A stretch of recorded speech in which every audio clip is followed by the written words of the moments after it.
Hey, what's up guys? Today, I'll show you a supernatural horror film, Ghosts of War. Spoiler ahead, watch out and take care. During World War II, 5 American soldiers are ordered to guard a French mansion that was used by the Nazis, but later taken over by the Allies. At midnight, a soldier named Chris wakes up from his dream. Seeing somebody smoking in the distance, he is so scared that he closes his eyes. However, when he opens his eyes again, the mysterious figure is gone. Along with Chris, the other 4 soldiers are Blonde Boy, 4-Eye Guy, Half-Beard, and lastly, the man teasing his smelly feet named Stinky Feet. On their way to the mansion, they spot a Nazi vehicle. They lay mines on the road, causing the vehicle to be destroyed later. They also encounter some refugees, who are all civilians devastated by war. Half-Beard gives the gold teeth he took from the enemy to a woman. He feels sorry for the woman and the kid, but that's all he can do. They still have a mission to complete, so they have to continue their journey.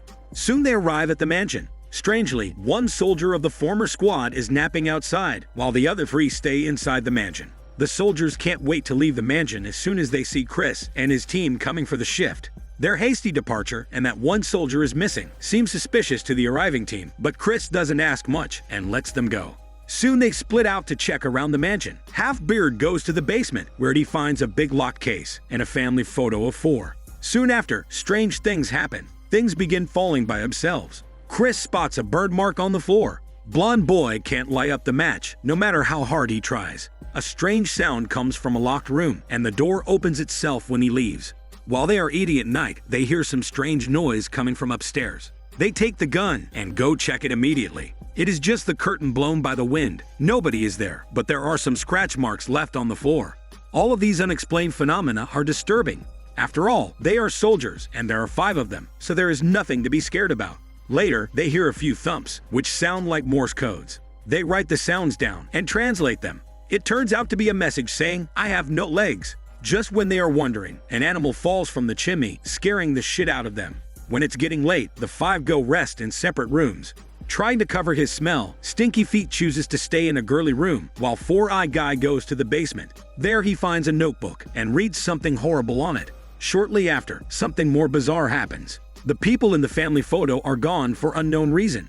Half-Beard sees somebody walking in the yard, but when he goes out, he finds nobody there. The next morning, everyone seems concerned. Half-Beard tells them the bad news he gets from the radio that some vehicles show up nearby, but it's obviously not their ally. It must be the Nazis. Therefore, they need to be well prepared for the fight, since there are only 5 of them, while there are dozens of enemies out there. When they lift the carpet, they find a pattern that looks like some rites. 4-Eye Guy says that it looks like some dark magic, and maybe it was the Nazis that did it. In the beginning, they don't take it seriously. But when they are moving the cabinet, 4-Eye Guy's hand is caught by the door, causing him to scream in pain. When Half-Beard laughs at him, he sees a woman hanging from the mirror. Later, they pick up some strange voice from the radio. 4-Eye Guy is about to record it, but his hand starts to scribble without control. On the paper, it writes down, "If you leave, you will die." They start to wonder if the mansion is haunted by some evil spirits.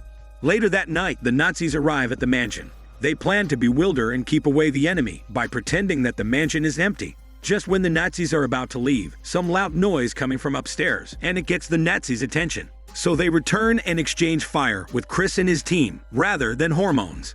During the fight, the Nazis throw a grenade at them. In order to protect his mates, Blonde Boy covers the grenade with his blonde body. As a result, the explosion takes his arms and legs. The others are slightly wounded, but they continue their fight so as to resist the fierce attack from the Nazis. Suddenly, strange things happen again. Somebody drowns himself in a bathtub, some are burned in the study room, and some are hanged up. But none of these is done by themselves. Fortunately, the enemies are all killed, but Blonde Boy is seriously wounded. They begin to doubt whether they could continue to stay in this haunted mansion. They bury the bodies and then gather to have a meeting. 4-Eye Guy tells them that he learns from the notebook that the previous owner of this mansion is a member of the French royal family who are tortured by the Nazis for giving shelter to the Jews. The father ends up being burnt to death. The daughter was hanged and the son was drowned. The mother didn't escape the death either. But unbelievably, after the event, their bodies are gone missing. With time passing by, they are getting more and more anxious. Half-Beard says that he killed a Nazi's kid before, which he can't forget till now, and it depresses him so much. Chris wants to comfort the boy's soul, so he goes to the bathtub. Suddenly, he is dragged into the water.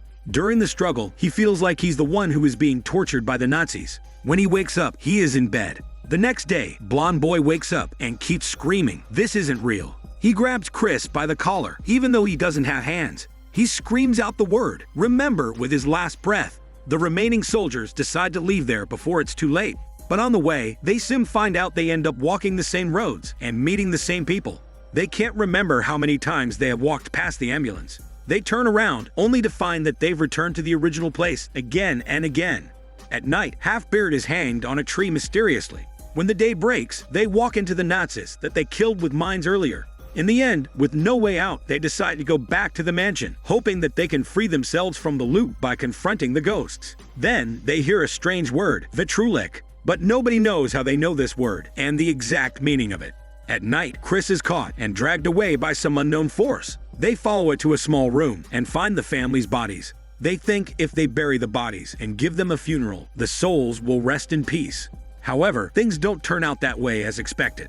While they are burying the bodies, Half-Beard sees a ghost in the mansion. They also find the last page of the notebook on the father's body. To their surprise, the family is not French, but Afghans. It's revealed that they hid dozens of Jews in the mansion and helped them to go to America. Before the mother died, she performed the rites of Vitrulik, possibly to activate the curse. In the meantime, Four-Eye Guy even starts to speak some foreign language. Everything just seems so weird. After the funeral, they return to the mansion and are delighted to find some cigars in the locked case. But they don't notice that Half-Beard is missing, who is possessed and instructed to dig open the tomb. When they find him, he is performing some creepy ritual that is used to bring the ghosts back to life. Right then, they get attacked by the revived ghosts. The team fight back hard, but can't actually hurt the ghosts a lot. Just when they are nearly killed, the ghosts begin to glitter, appearing to be interrupted by electromagnetic waves.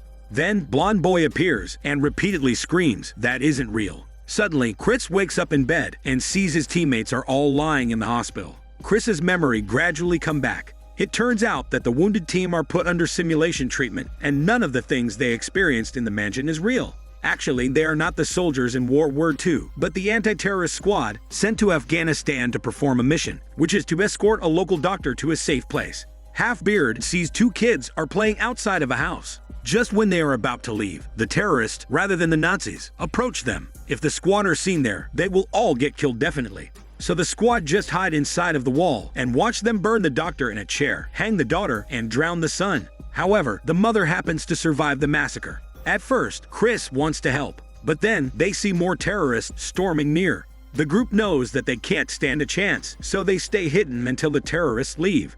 When they go out, Half-Beard finds that one of the boys is killed. That is why he thinks he is the one who killed a kid. Though he is not the murderer, he blames himself for letting the kid die in despair. They don't expect that the mother would detonate a bomb among the squad because she blames them for her family's deaths. All the team members suffer severe injuries due to the explosion. Some lost arms, some lost legs, and some lost the jaw.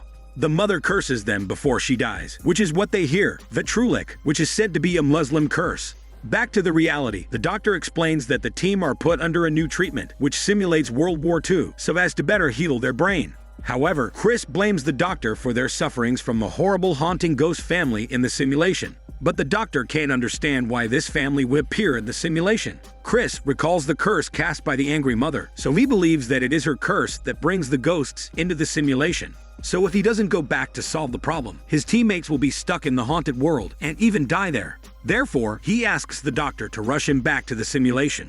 Chris is soon sent back there, but unfortunately without any memories, due to the malfunction happening to the simulation system right then. Chris wakes up in the same night and sees the same man smoking a cigar in the woods, but he seems unable to remember it anymore, which indicates that he falls into the start point of an endless loop. This Daniel CC Movie Channel. Stay safe and enjoy your day.